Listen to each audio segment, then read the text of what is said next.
أعوذ بالله من الشيطان الرجيم. بسم الله الرحمن الرحيم. لقد أرسلنا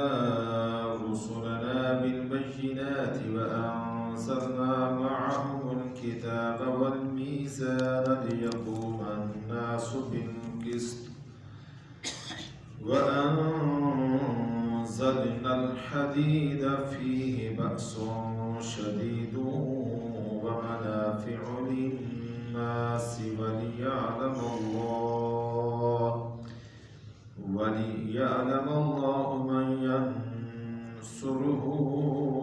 ورسله بالغيب إن الله قوي عزيز. صدق اللہ العظیم. پکی بات ہے ہم نے بھیجے رسول معجزات دے کر اور ہم نے نازل کی ان کے ساتھ کتاب اور میزان تاکہ لوگ قائم ہو جائیں انصاف پر، اور ہم نے نازل کیا لوہا، اس میں لڑائی ہے سخت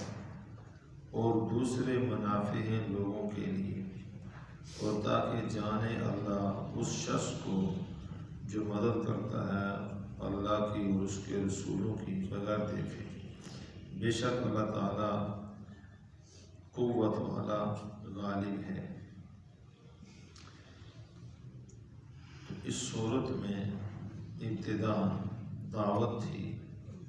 ایمان اور اعمال کی. اب اس کے اختتام میں پھر اس کا ذکر کیا گیا ہے. فرمایا لقد ارسلنا رسلنا بالبینات وانزلنا معهم الکتاب والمیزان. دو باتوں کا ذکر کیا. پہلی بات فرمائی کہ ہم نے رسول بھیجے ہیں بالبینات، معجزات دے کر، یعنی وہ تمام انبیاء علیہ السلام جن کے سر پر اللہ نے نبوت کا تاج رکھا ہے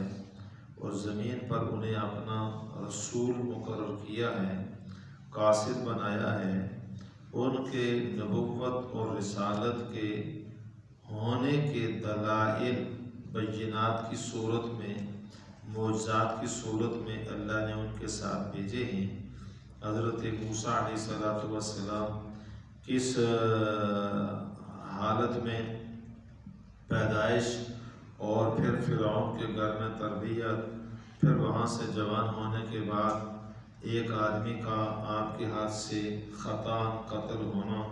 پھر مصر کو چھوڑ کے چلے جانا اور طویل عرصے کے بعد دوبارہ اس مصر میں داخل ہونا اور یہ دعویٰ کرنا کہ میں اللہ کا رسول ہوں. یہ بات لوگوں سے منوانا آسان نہیں، لیکن اللہ تعالیٰ نے ان کو ساتھ بطور دلیل کے دو ایسے معجزے دے کر بھیجا کہ ان معجزوں کے ہوتے ہوئے کوئی انکار نہیں کر سکتا سوائے ضد اور اناد کے. اور وہ دو معجزے تھے کہ ایک لاٹھی کو نیچے چھوڑو اژدہا بن جائے گا، سانپ بن جائے گا، اور جب اس کو ہاتھ لگاؤ تو واپس لاٹھی بن جائے گی. اور دوسرا کہ ہاتھ اپنے گریبان میں ڈال کے باہر نکالو تو چاند کی طرح چمکنا شروع ہو جائے گا، اور جب واپس ڈالو گے تو دوبارہ صاف ہو جائے گا.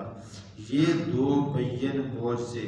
موسیٰ علیہ السلام کو اللہ نے دیے کہ جاؤ جا کر کہو کہ میں اللہ کا رسول ہوں. وہ اگر مانے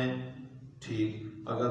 نہ مانے تو اپنے دعوے پر دلیل کے طور پہ یہ دو معجزے دکھا دو.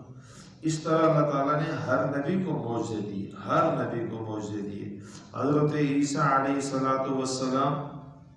کی پیدائش اس ترتیب سے ہوئی کہ اللہ نے اپنے امر کے ساتھ بغیر باپ کے ان کو پیدا کیا. تو جس معاشرے میں بچہ بغیر باپ کے پیدا ہو، کل وہ دعویٰ کرے میں اللہ کا رسول ہوں، تو رسول کا دعویٰ تسلیم کروانا تو آسان بات ہے. اللہ تعالیٰ نے ساتھ معجزے دے دیے کہ تم دعویٰ کرو میں اللہ کا رسول ہوں، اور جب کوئی نہ مانے تو ساتھ اپنا وہ معجزہ دکھا دو. چنانچہ موسیٰ علیہ السلام مردے کو کہتے قوم بِإِذْنِ اللہ، تو اس میں روح دوبارہ داخل ہوتی اور وہ زندہ ہو کر انسانوں سے باتیں کرتا.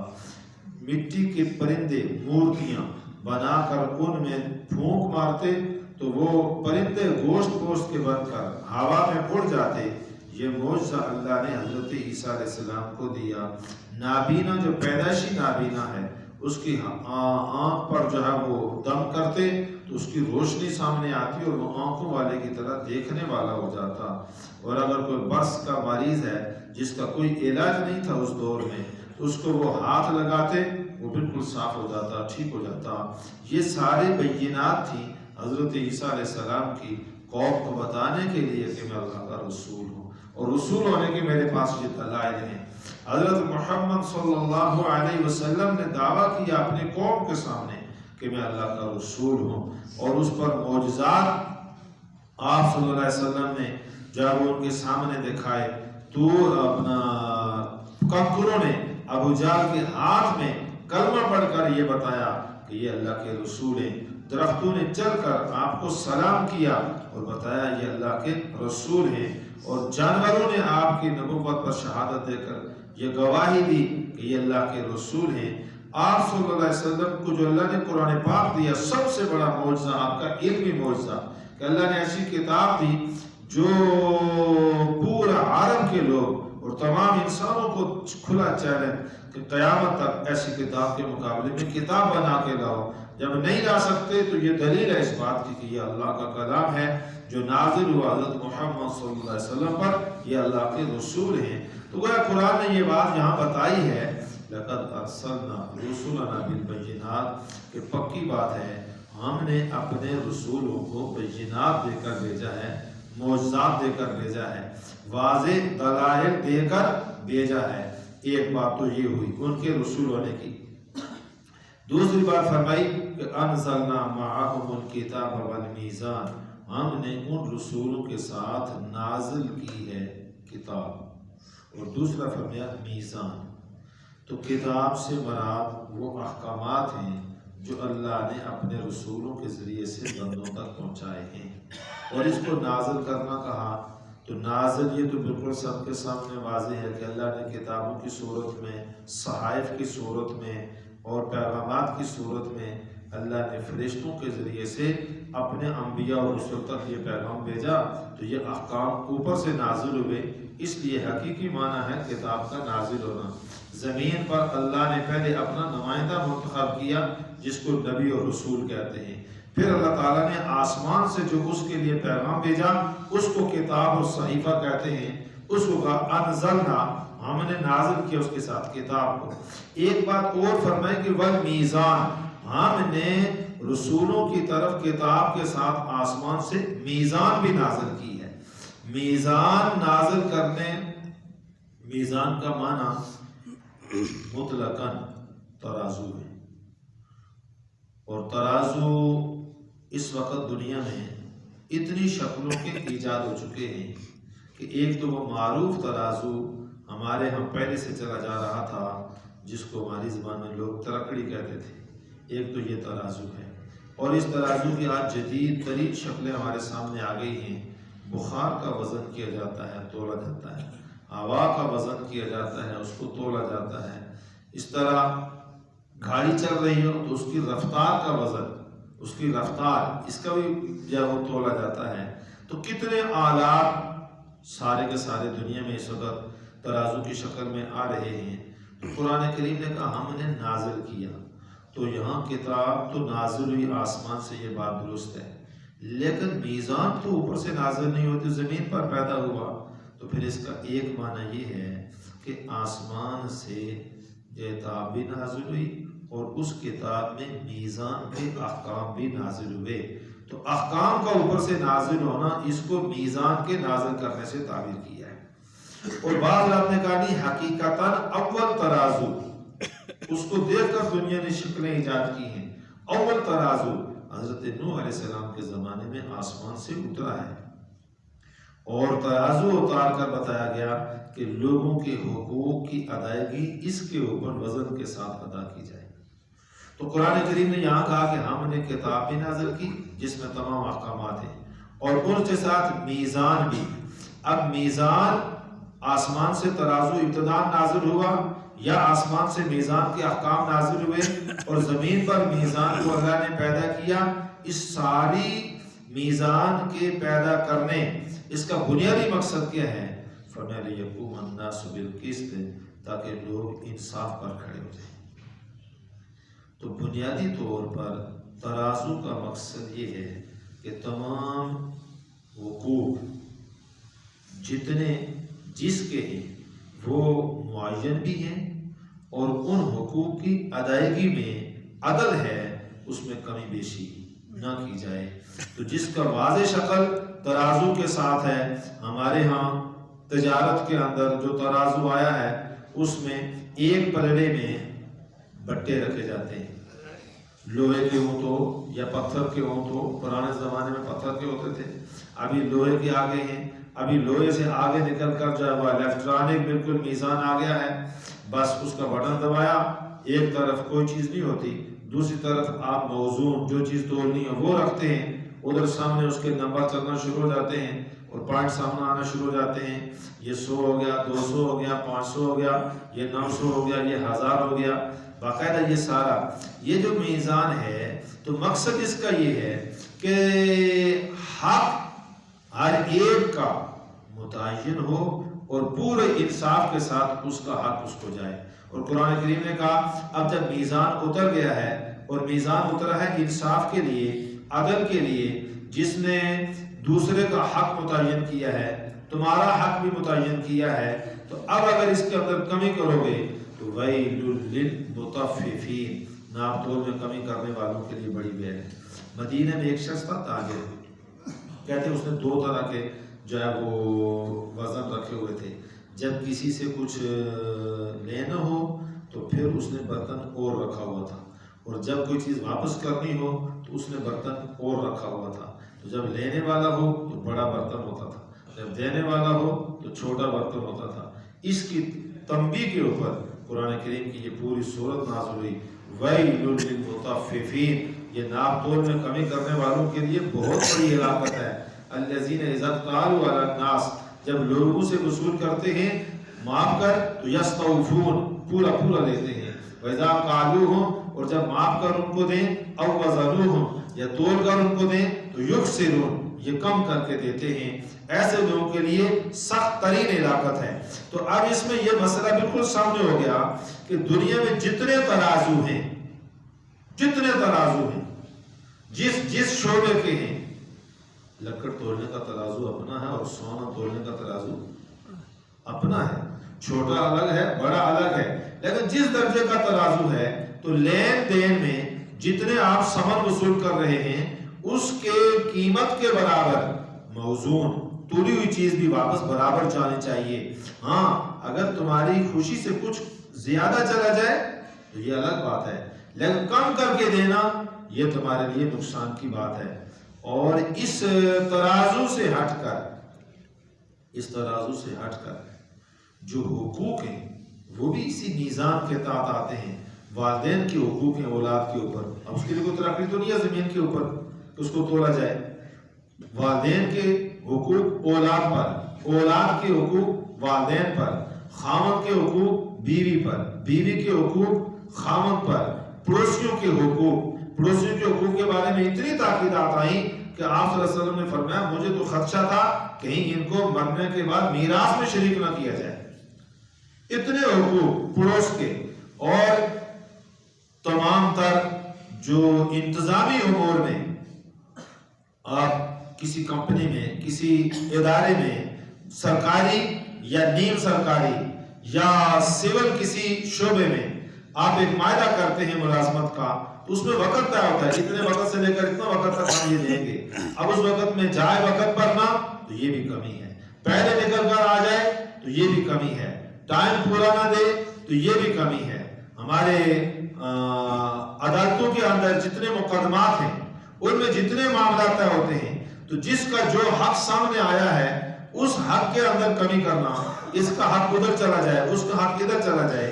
یہ سارے اس میزان میں کمی کرنے والے ہیں۔ یہ جو محکمہ مال ہے یہ دنیا میں سب سے مشکل ترین محکمہ ہے،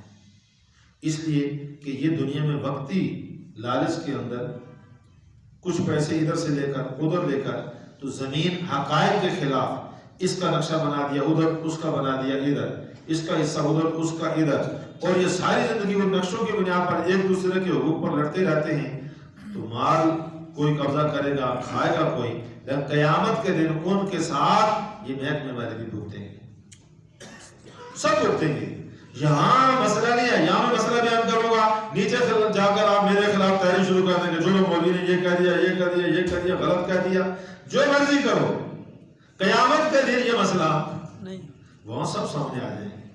ایک ایک ذرہ ذرہ حقوق، نیچے کا نقطہ اوپر کرنے سے، اوپر کا نقطہ نیچے کرنے سے، ادھر کی زمین ادھر چلے گی، ادھر کی ادھر چلے گی۔ نقطے سے مجھے یاد آیا ایک لطیفہ،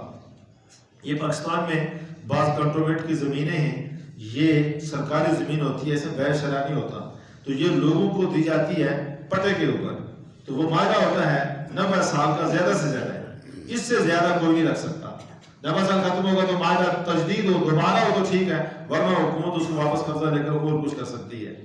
تو ایک جگہ کسی نے ایسے کیا، تو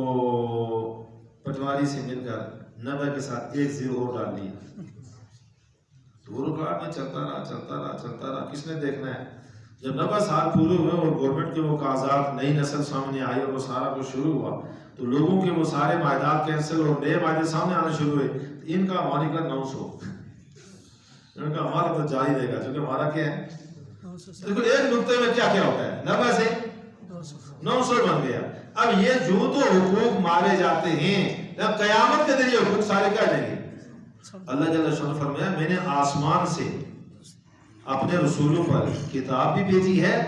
اور میزان بھی بھیجی ہے، لِيَقُومَ النَّاسُ بِالْقِسْطِ، تاکہ لوگ کس پر کھڑے ہو؟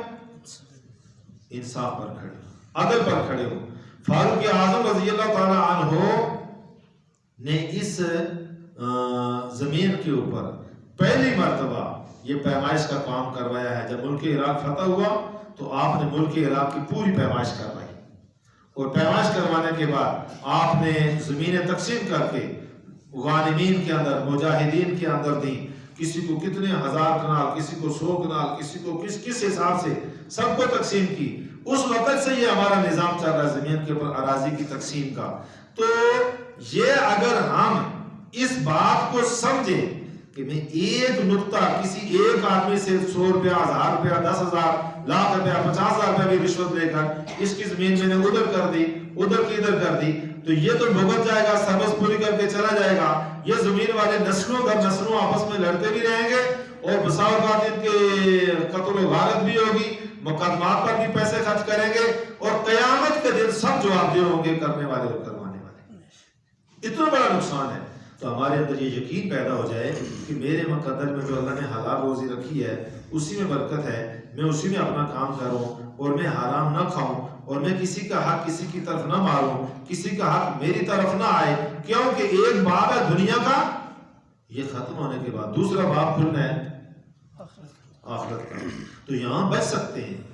آخرت میں کوئی نہیں بچ سکتا، وہ آخرت میں کوئی نہیں بچ سکتا۔ یہ ایک آدمی نے دوسرے آدمی کو قتل کر دیا بغیر کسی قصور کے،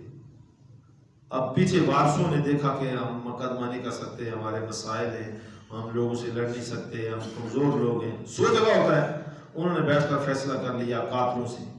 تو قاتلوں نے پیسے دے دیے یا کچھ دباؤ میں کچھ سلو کر کے جھگڑا ختم ہو گیا، قاتل ضمانت پر کیا تھے بلکہ کیس ہی ختم ہو گیا اور باہر آ گئے،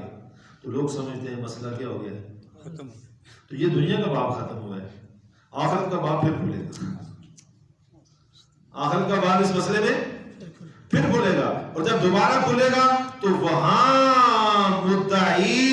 مقتول کے وارث نہیں، وہاں مدعی مقتول خود کھڑا ہو جائے گا، وہاں وہ اللہ کی عدالت میں دعویٰ کرے گا، یا اللہ اس نے مجھے کیوں قتل کیا تھا، زمین پر چلنا میرا حق تھا، زمین پر کھانا پینا دنیا کا یہ سارا نظام تو نے مجھے یہ نعمتیں دی تھی، انہوں نے مجھے گولی مار کر، مجھے چھری مار کر، مجھے تلوار مار کر، مجھے زہر دے کر، مجھے قتل کر کے دنیا کی ساری نعمتوں سے محروم کیا تھا، مجھے کیوں مارا تھا، یہ میرے حق کا جواب دو۔ بتاؤ عدالت دوبارہ کھلے گی؟ کھلے گی، کھلے گی۔ ہمیں اس بات کا خیال رکھنا، قرآن کریم نے یہ بات کہی ہے، ہم نے بھیجا ہے رسولوں کو بینات دے کر، اور ہم نے اتارا ان کے ساتھ کتاب کو بھی، اور ہم نے اتارا ہے میزان ترازو کو۔ اس ترازو سے مراد وہ تولنے والے ترازو بھی ہیں اور اس ترازو سے مراد لوگوں کے حقوق کی ادائیگی بھی ہے. اس ترازو سے مراد تمام تر دنیا کے اندر حقوق کی پہچان کر ادائیگی کرنا ہے. لِيَقُومَ النَّاسُ بِالْقِسْطِ تاکہ لوگ عدل پر کھڑے ہو جائیں, انصاف پر کھڑے ہو جائیں. وَأَنزَلْنَا الْحَدِيدَ اور ایک بات اور فرمائی کہ ہم نے آسمان سے لوہا بھی ساتھ اتارا ہے. یہ لوہا کیوں اتارا, اس کی کیا ضرورت تھی, اس کے کیا فوائد ہیں, انشاءاللہ اگلے درس میں. اللہم ربنا تقبل منا انک انت السمیع العلیم برحمتک یا ارحم الراحمین.